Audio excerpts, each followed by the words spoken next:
What's going on, YouTubers? It's the Natural Born Driller, and welcome everyone to WWE SmackDown Live Review, the show from April 9th, 2019. This was the SmackDown after Mania, and later on you'll be getting your WWE 205 Live review, where it pertains to 205 Live after Mania as well. Basically, where it pertains to the Cruiserweight match from WrestleMania's pre-show, but still. So that being said, let's get right into SmackDown, which the show took place in Brooklyn, New York. You have Tom Phillips, Byron Saxton, and Corey Graves. So the show opened up with the New Day, with Kofi Kingston, the WWE champion. The crowds were chanting, "You deserve it."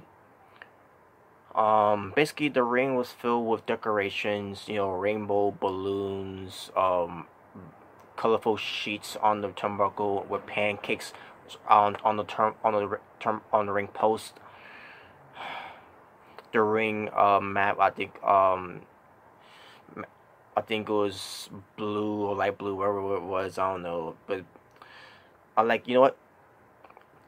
Get Kofi Kingston away from these guys and let him be a singles, get him away from New Day. I don't want to see Kofi Kingston near these guys. I don't want to see Kofi Kingston with New Day. I don't want to see Kofi Kingston near Xavier Woods, especially Big E. Because if WWE wants us to take Kofi Kingston seriously as WWE champion, then get Kofi Kingston away from those two. You want me to care about Kofi Kingston being WWE champion? Keep him away from those two. When you do the shake-up, break up Kofi Kingston away from them and let those two carry the legacy of New Day with just those two. Send Big E and Xavier Woods as New Day on Raw, so they could do their goofness and their fullness and their stupid shits on Raw, and then leave Kofi Kingston on SmackDown so he could be the WWE champion on SmackDown as just Kofi Kingston, SOS Kofi Kingston. I want that Kofi Kingston. But basically, they talk about, basically the New Day was coming to promo for Kofi Kingston and everything. And they did the whole WWE and all that garbage. So then if I get to basically and they talk about Big E's split that he did, and he did it again on the show. Xavier Woods said something, I don't remember what he said. I didn't care. I just want to hear Kofi Kingston say something. So Kofi Kingston gets a promo. He said he's in a loss of words. Said that this is an impossible moment. It wasn't supposed to happen. It wasn't scripted. I can't believe he said that. It wasn't in the cards. But here we are. And saying that basically he shouted to his family that were there, to his wife, his two sons. And I thought that was a good moment. Except for one problem. You got New Day there. Once again, ruin the moment. Ruin the moment, for me who's been a fan of Kofi Kingston since 2008. I'm a fan of Kofi Kingston as a singles wrestler, as SOS Kofi Kingston, even when he had the Jamaican gimmick. I'm not a fan of this Kofi Kingston, where it pertains to him being with New Day. I'm not a fan of New Day Kofi Kingston.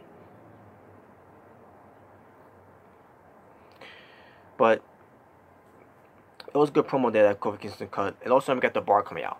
So they getting this heat by because of WWE stupidity from Raw, and they gave us an excuse why they basically try to make sense to this in a way for why the bar interrupted the winner take all from Seth Rollins versus Kofi Kingston, for the Universal Champion, for the WWE Championship, the title champion for versus champion and everything. And their reasoning, and by the way, they got chance of shut the fuck up chance. But basically, the bar was saying, Seth Rollins was mopping the floor with Kofi Kingston, which is why they came out there to end the match, to cause Kofi Kingston, of losing. And I say to myself, why the fuck are the bar even caring about this? They're in the tag team division. They're not even in the W Championship picture. So why the fuck should they care about Kofi Kingston even losing to Seth Rollins anyways? And that's not what's going to happen anyways. Kofi Kingston was not losing to Seth Rollins when the Bar came out to attack Kofi Kingston. Kofi Kingston was doing fine until the Bar ends up ruining it. So that made no fucking sense at all. The way they try to explain it. It just made no sense. So yeah, the Bar, they, like, seriously, why the fuck do they care? That that right there is a fucking head scratcher right there. So basically, this led to Cesaro, basically the Bar challenging the New Day into a 6-man tag team match, and then the New Day said, "Well, your numbers are not good because it's 3-on-2," and then also the Bar said that they ended up making a new friend on when they went to Raw. And that new friend was Drew McIntyre. He comes out. So basically, when Drew McIntyre came out, I said, oh, so Drew McIntyre, the one who lost to Roman Reigns at WrestleMania. Okay, yeah. That Drew McIntyre. Yeah. Yeah. So we'll get to that later. That ends up being the main event.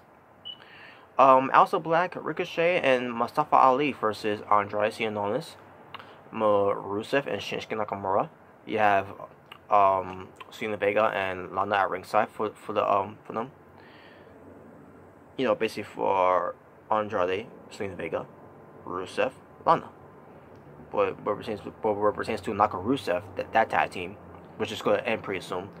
Lana is with Rusev and Nakamura. So match itself, I thought it was pretty good. And in the end, you have Aleister Black, Ricochet, and Mustafa Ali, with Mustafa Ali pinning, I believe it was, Andrade Cien in the match. So, yeah, it was, basically the 450 splash. He doesn't do the reverse 450 splash anymore because WWE doesn't want him to do that anymore after having with Daniel Bryan, which was an accident, but whatever. But yeah, Mustafa Ali gets the win for his team. Also, Randy Orton comes out of nowhere with an RKO. And then he leaves the ring and he starts doing this. Because he's basically wiping his eyes like he can't see. Basically, here's the story with that, folks. I already said this before. But actually, I don't remember saying it before. But but yeah, the thing is about that. Randy Orton was he was on Twitter apologizing to the fans that couldn't see the match between AJ Styles and Randy Orton for WrestleMania because WWE, the idiots from the production trucks, because of the lights were too bright that they blinded the fans of basically on the fans were complaining that they couldn't see the match, and fans were trying to get the WWE's attention, but WWE of course doesn't listen to the fans, didn't give them the attention that they couldn't see the match of Randy Orton and AJ Styles, and it's not just AJ Styles and Randy Orton, it was other matches that they couldn't see as well. So they were complaining about the lights that were being too bright, and basically the fans were trying to get the WWE's attention by saying, turn the lights down, and they didn't listen. Yeah, because WWE, a big stage, we're making all big money, and like, oh yeah, we got bright lights and all that. We're our production is amazing and everything. Well, now all your productions is that amazing when your fans are complaining about the lights in the arenas is too bright for them to see the match. So WWE needs to work on that shit. They need to get the act together for that, and start listening to their fans.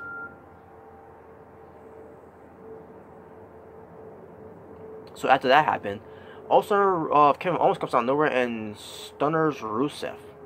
Gets him the KO stunner, and then he walks away.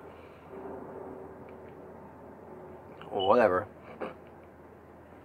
The Usos were backstage, and they were being interviewed by Kayla Braxton. And the Usos saying, they're going to wrestle the Hardy Boys on SmackDown for the SmackDown Tag Team Championship titles, which it should happen at WrestleMania, though.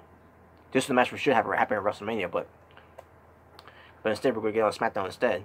Basically, they also talk about, congratulations to Kofi Kingston, and basically saying that WrestleMania came and gone, still tag team champions, and they want to go up against the Hardy Boys. You know, it's a dream match and everything, you know. But they're gonna prove that who's the best brother tag team in WWE, and then say that welcome to the Uso Penitentiary to the Hardy Boys. So we'll get that match later on. R-Truth and Carmella comes out there and cut a pointless promo. R-Truth saying that, you know, Carmella won against Andre the Giant in the Andre the Giant Royal Rumble. Yeah, I get it. It's supposed to be a funny thing that R-Truth is confused and doesn't know what he's talking about. At this point now, it's run its course. It's become stale. It's become the same old shit, and it's not that funny anymore. I don't like at this point, you know, the whole thing they're doing with R-Truth is not good. It's run its course. It's not that entertaining anymore, basically. And then Carmella talks about how she won the Battle Royal, and then she talks about how last year she cashed in on, you know, on the champion to become the SmackDown Women's Champion. And when she said that, you know, I'm saying to myself, you know, the only reason why they care about the cash in is because it was the cash in, because it was the Money in the Bank concept. It's not because of you. It's because of the Money in the Bank concept. Because and to prove it too, after the cash in that she did when she became the SmackDown Women's Champion last year, when she was SmackDown Women's Champion, no one cared. No one reacted to Carmella because Carmella ain't money, and she still ain't money.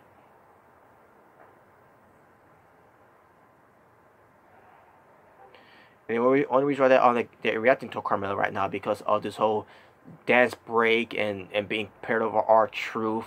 If it wasn't for R-Truth and this whole dance break thing, she ain't shit. And as a matter of fact, if it wasn't for James Ellsworth, she won't be shit either. Even while Enzo and Big Cass, she ain't shit. Nothing against Carmella though. It's WWE not working with her for us to give a fuck about her.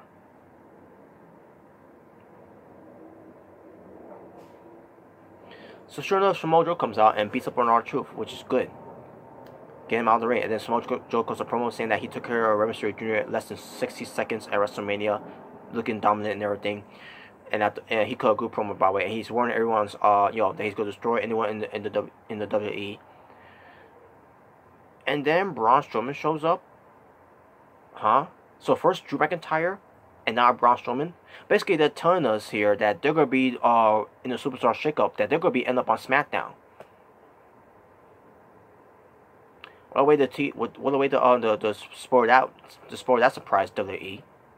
This is supposed to be SmackDown after Mania. Instead, what we got here was a Superstar Shakeup on SmackDown. Whatever. But Braun Strowman goes up after Samoa Joe. They start fighting. Samoa Joe ends up escaping because Braun Strowman was going basically he was struggling to get Samoa Joe on his shoulder to go for the ring power slam, but Joe gets out of there. And by the way, I got points out again. Braun Strowman looks in great shape, by the way. Just wanted to point that out again. So, but whatever. They play another. Basically, there's gonna be a feud between Braun Strowman and Samoa Joe. By the way, before I get to what happened next, Braun Strowman is giving the leave. We get the Iconics coming out. They try to go for a handshake, but then Braun Strowman walks away from them. So, and now we get to this bizarre video again that they did on Raw with the cardboard box with a puppet coming out. Again, I don't know what's supposed to be. I don't know if it's supposed to be a buzzer that's has no that just look like a dinosaur or whatever. I don't know what they're doing with this, but I'm assuming it's supposed to be Bray Wyatt. I don't know. We'll see. It's just weird the way they're doing it. But anyways, so we get the Iconics, who are the new WWE SmackDown Women's, the new WWE Women's Tag Team Champions, I meant to say, not SmackDown.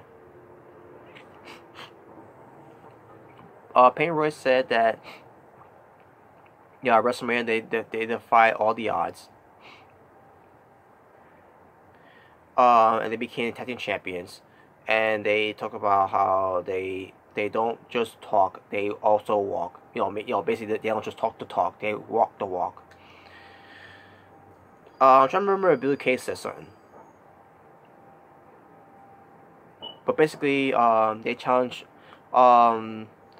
undefeated tag teams known as Carissa and Christian, the Brooklyn Bells. Okay. And apparently they're 45-0 in tag team matches. Maybe somewhere in Brooklyn, wherever they wrestle in Brooklyn, I don't know. And they said, they're gonna, basically, they did the whole iconic thing, iconic, doing this, except for one thing. Now it would have been fun. It would have been fun to see what they do with it, with this whole thing, since they're WWE Women's Tag Team Champions, with them wearing the belt around the waist. No, they're just running around their shoulders. And then they did the iconic thing, But whatever. But we get to this match, and obviously the Icons won. And then during the match, you have Paige watching the match, by the way, backstage. Okay. So like I said, the Icons won, and then the Icons doing the pose. Bill Kay did it right, by the way. She had the belt around her waist, and then she did the whole iconic thing, like that was good. Which Payne Royce would have done the same thing too, but whatever. So also we cut to Paige, and I think she was being interviewed by Kayla Braxton. I'm assuming. I think it was Kayla Braxton. I could be someone else, but I could be wrong. But as Paige was cutting a promo, backstage, basically, I was just doing this.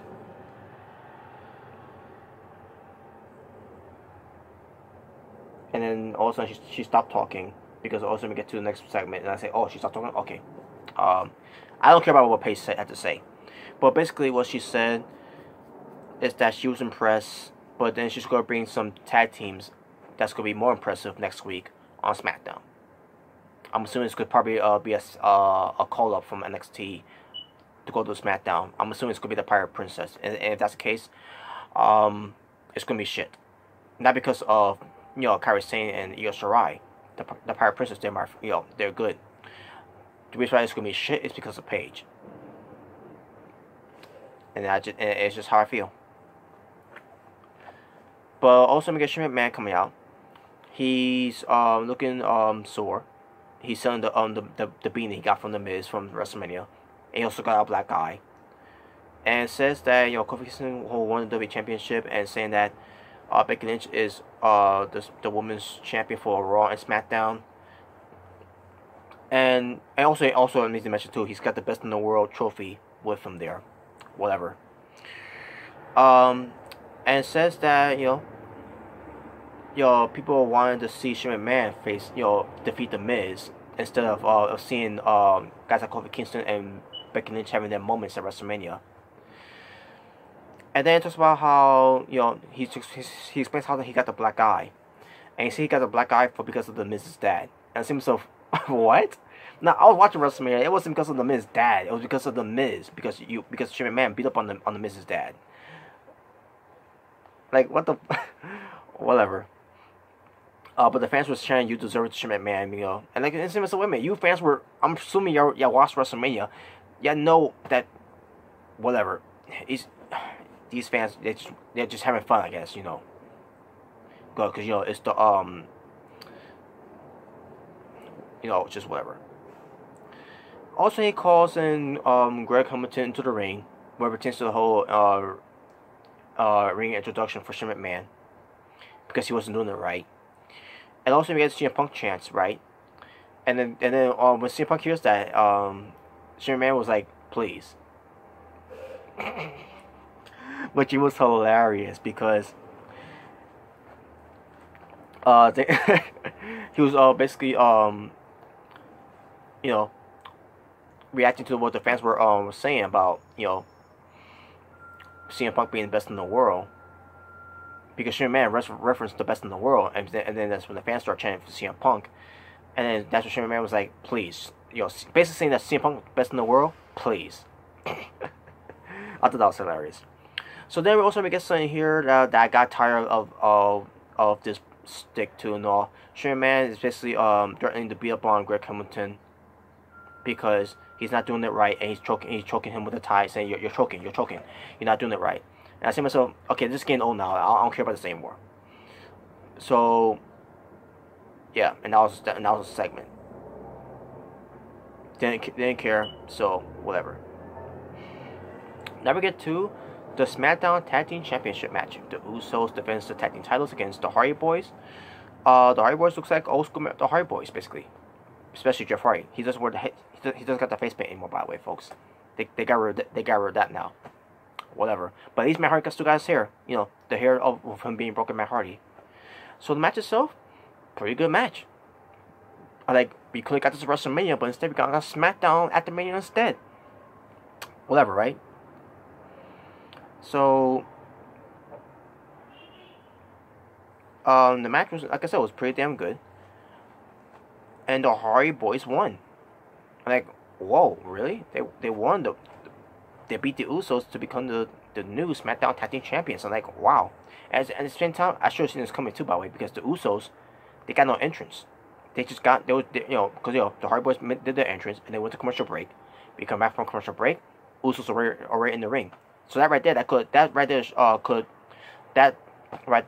was a dead giveaway, but I just didn't think of it. I didn't think that the Usos was going to lose the belts against the Hardy Boys, but I guess like they always say it back in the old days, anything can happen in the World Wrestling Federation, but in this case, anything can happen in the World Wrestling Entertainment. So the Hardy Boys are your new SmackDown Tag Team Champions. Awesome. Which that should happen at WrestleMania, but I guess we couldn't get that either. So Caleb Braxton was given the interview with the Hardy Boys. Also, Lars Sullivan comes out. Yes, the freak monster, Lars Sullivan comes out. First he attacked Kurt Angle on Raw, and now he's attacking the Hardy Boys on SmackDown. And yeah, basically he laid out the Hardy Boys, and he gives the diving head, basically with the free accents, basically, onto both Jeff Hardy and to Matt Hardy, and then he gives the diving headbutt to Matt Hardy. So I guess Matt Hardy's gonna become broken again later on, maybe. I don't know if he is or not, but I'm just teasing, but I don't know. But yeah, Lars Sullivan, he's a monster. Becky Lynch comes out and cuts the same promo that she cut on Raw. It was if you've seen Raw, seen Becky Lynch cut the promo on SmackDown, it was a copy and paste, cut paste, whatever you want to say, that it did. I say to myself, what was the point of having her be on Raw to cut that promo if you were just gonna have her cut on SmackDown anyways? It made no sense. So I'm not gonna run through what she said. If you see my Raw review, basically what I said on that Raw review is the same that she said on SmackDown. So there's no need to go through it again. So she ends up being on stage. Get ready to leave. Also, and the way they had the camera angle, someone's going to obviously attack her. I thought it was going to be Charlotte Flair, but it ends up being Lacey Evans, basically getting her payback from Becky Lynch. Gets to the woman's right, and then Becky Lynch starts going down to the ramp, and then Lacey Evans, standing there, feeling confident that she took out Becky Lynch, and then walks away, and then Becky Lynch lets her get away. So there you go. Nothing to say about that, folks. So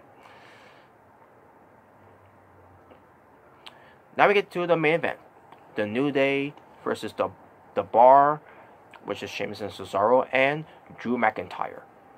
A 6-man tag team match. Both teams didn't get an entrance. Yeah, why should they too, by the way? Because they already did the entrance from the beginning of the show. So, and all of a sudden, Sami Zayn comes out. He comes out. He was going to say something, but then he's like, and then he says, "You fans aren't worth it," and then he walks away. And I say to myself, what was the point of that? There was no need for that. Are you fucking telling? You're fucking telling me you did this to have Sami Zayn come out there just to say that, just to waste our fucking time? Why couldn't you just begin the match already? With the main event, just get out of the way. because it was bad enough to see Big E, on the apron, gyrating in front of his opponents, especially a guy like Drew McIntyre, who's the Scott psychopath. And they got Big E acting like a fucking magoon, a buffoon. I meant to say. I'm telling you, the sooner they get Kofi Kingston away from those two, the better off that Kofi Kingston is as WWE champion. I'm getting sick and tired of seeing Big E. I don't want to see Big E anyways.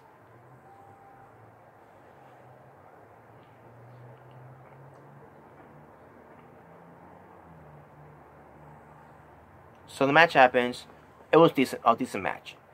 I just didn't care about seeing Big E because Big E was being a doofus.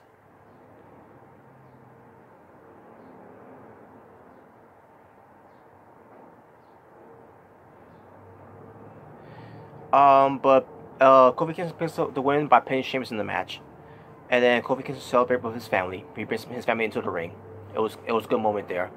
And and New Day celebrate too, whoever. But at least Biggie didn't do anything stupid this time in the ring. Act like he always act like when he's whenever he's on his fruity side. But it was a good moment for Kofi. Basically it was a harmful way to send it was a feel good moment to end the show for SmackDown after Mania. So I guess you could say that in a way. But yeah, there you go. That was SmackDown after Mania, basically, for 2019. Talking about wrestling for SmackDown, the show from April 9th, 2019. I was gonna say February, but no, we're not there. We're not in February anymore. 3 matches? No, I'm sorry. I think it was 4 matches. Yes, 4 matches on the card here. And my overall strength for the show, I'm gonna go 5.5 out of 10. Better than Raw. That's what I'll say. And that was SmackDown Live Review. And now let's get to WWE 205 Live Review. Brooklyn, New York, April 9th, 2019. This time I said February. Nigel McGuinness, Vic Joseph, and Aiden English as your commentators. So the opening match was Humberto Carrillo versus Gentleman Jack Gallagher, while you had Drew Gulak on commentary. And the match itself between Humberto Carrillo and Gentleman Jack Gallagher was a decent match. Humberto Carrillo was not listening to Drew Gulak or what he was saying. Basically, he was ignoring him because Humberto Carrillo, the way he wrestles, does help him win matches.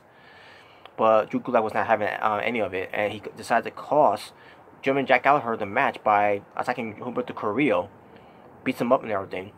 And then also Gentleman Jack Gallagher had enough and headbutts Drew Gulak. So basically, Jack Gallagher basically had enough with Drew Gulak, basically, what the commentators were saying. So we gotta see what conclusion that's gonna lead to for next week on 205 Live. So no, let's say about that, folks. So after the match, we see Buddy Murphy backstage saying that he used to be the Unstoppable until Tony Nese stopped him at WrestleMania pre-show, and says that he asked Tony Nese for a rematch, and he's going to try to win back the Cruiserweight Championship belt. And Tony Nese ends up saying that WrestleMania was a great experience for him pre-show, and he said he's gonna beat Buddy Murphy to to show why he is the premier cruiserweight on 205 Live. So yeah, that was a good promo there from Buddy Murphy, and then they showed him with Tony Nese, basically separate locations that they were at. So then we get Drake Maverick, who had Orton Orkins in his office, talking about a future for Orton Orkins in 205 Live, and also Cedric Alexander shows up. Basically, Cedric Alexander wants a rematch. Basically wants a match against Orton Orkins, I guess. And Orton Orkins said to Cedric Alexander, said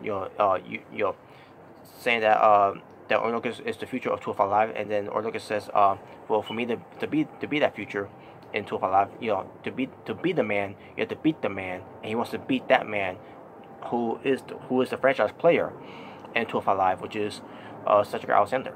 So basically that type of exchange that happened on, you know, between the two. So. And Drake Maverick, you know, being the 205 Live general manager, you know, make sure to keep things in order. So basically, we're gonna have a match between Orton Hawkins versus Cedric Alexander for next week. So we'll see how that turns out. It's gonna be a good match though, either way.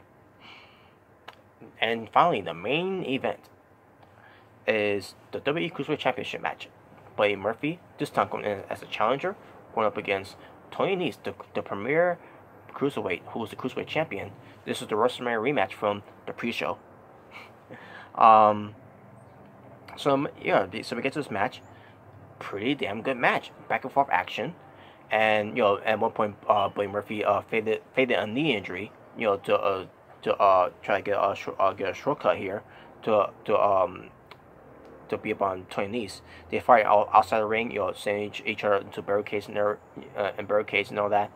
And also over the broadcast table, you know, at one another. It was an expendable match between these two guys. They were going all out at each other, you know, doing half-time moves on each other, you know, hitting each other really hard and all that, you know, beating each other up, you know, basically being a living hell at each other in the match, you know, from inside the ring and outside the ring. It was just incredible. I gotta say, this was a better match than they had on WrestleMania's pre-show. Not saying that the match they had at WrestleMania pre-show was bad. It was still a good match though. But this match ends up turned up a notch on 205 Live. Basically what it pertains to 205 Live at the Mania. So, Buddy Murphy did go for the Murphy's Law, but Tony Nese kicks out of it. Tony Nese gets the upper hand on Buddy Murphy, and goes for the running knees, and then goes for another running knees, this time with emphasis, by jumping into Buddy Murphy with a running knees, gets the 3 count in the win, and your winner, still your Cruiserweight champion, Tony Nese, the premier champion, the premier athlete, the premier Cruiserweight on 205 Live. So yeah, that was a damn good match, folks. And there you go. And basically, this is going to be obviously the send-off for Buddy Murphy, because next week is the Superstar Shakeup, and I'm pretty sure Buddy Murphy is going to be a call-up to either go to Raw or SmackDown. I think he's going to be on Raw. And with that being said, Buddy Murphy, good luck to you. Hope you don't get buried. And I really mean that. I hope he doesn't get buried, because he is too talented for WWE to bury someone like a Buddy Murphy. So we'll see what they do with Buddy Murphy. I really hope that WWE doesn't bury him, because he doesn't deserve that. What he deserves is to be a mid-card champion, and I think he's the right guy to beat Finn Balor for the Intercontinental Championship if they do book that. But they got have him win matches on Raw first to him to be a legit contender. So we'll see how that turns out. So we'll see what happens with that one. As far as Tony Nese is not going anywhere. He's going to be on 205 Live because he's the Cruiserweight champion. He's the man now. He's the predator. He's on top of the food chain. He's the premier Cruiserweight on 205 Live, who is the premier Cruiserweight champion, because he is the premier athlete, Tony Nese. And there you go, folks. Basically, 2 matches on the show for 205 Live, obviously.